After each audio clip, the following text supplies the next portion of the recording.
New boot day. Now I know it's bad luck and I think it's rude to put boots or shoes on a table, but you know what, these are brand new and I plan on knocking on wood so it'll counter the bad luck with this deal here. Here they are, the Georgia boots I just ordered. I picked these up, or I ordered these about 2 weeks ago. They came in the mail yesterday and I tried them on. They fit perfectly, and I have big flapping feet, size 11.5, and it's a wide. So you know what that means. So guys, I was going to do this outside, but it's just howling wind out there. It's literally like, I don't know, 60-mile-an-hour winds, so you wouldn't hear a word I was saying. So I'm going to do this inside here on the table. So these are replacing my existing construction boots. So these had to be steel toe and steel shank, which they are. My existing boots are kind of done. I've had them for years. They've been fine, but they weren't a wide, so my foot was always a bit crammed in there. And they're not any good even in the slightest bit of, you know, puddles or whatever, a little bit of water. My feet were soaked in BC for like I don't know, 5 days straight on a couple sites that I visited. So they got to go, and this is replacing them.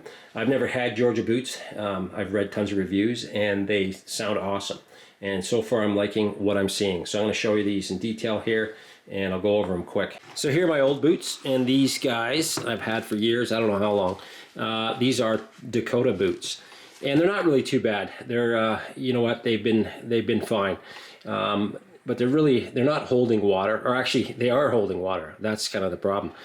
They do leak around the seams, and again, it's not the end of the world, but these things never really did fit me properly. It's not a wide boot, so I was a little bit crammed in there.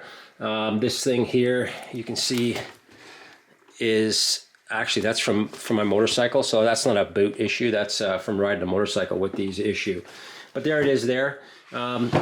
Something else you'll notice on these guys is the tread pattern. There's really no tread on it, which is good and bad.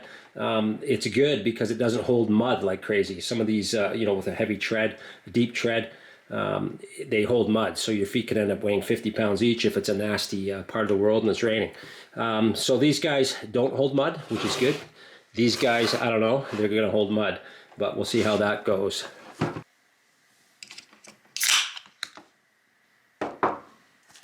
So these will be my, I guess they'll be my backup boots in case somebody steals my good boots.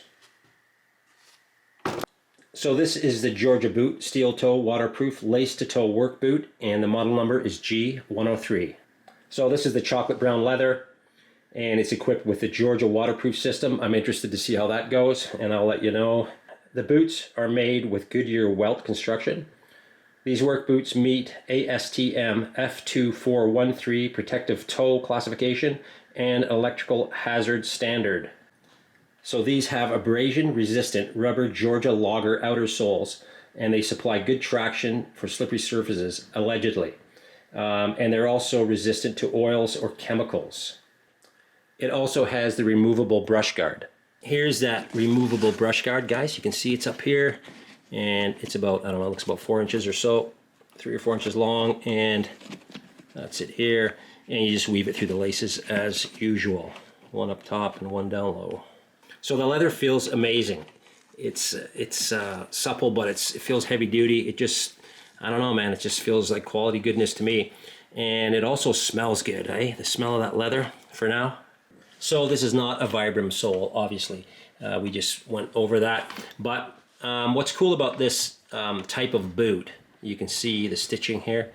These are not hard to replace. So if in 5 years these things are done, and again, I don't know how long these are going to last, I can replace them with a Vibram sole.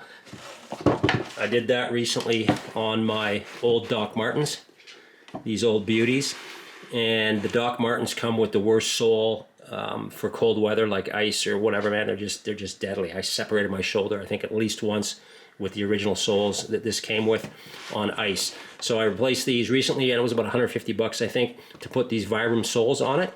And the guy did a great job. And yeah, so that's not the end of the world that they're not Vibram. So I'm loving the way these things look. I like the way they smell, and so far. And I love the leather. It feels amazing. Quality throughout. The stitching looks awesome.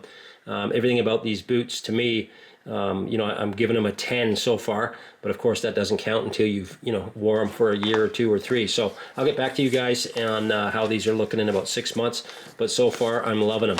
This is not a paid advertisement. They did nothing for me. They didn't give me the boots or any treats whatsoever, even a coffee coupon. I decided to buy these on my own with my own dough. I didn't take the tags off because I wasn't sure I was going to keep them, but they're coming off now.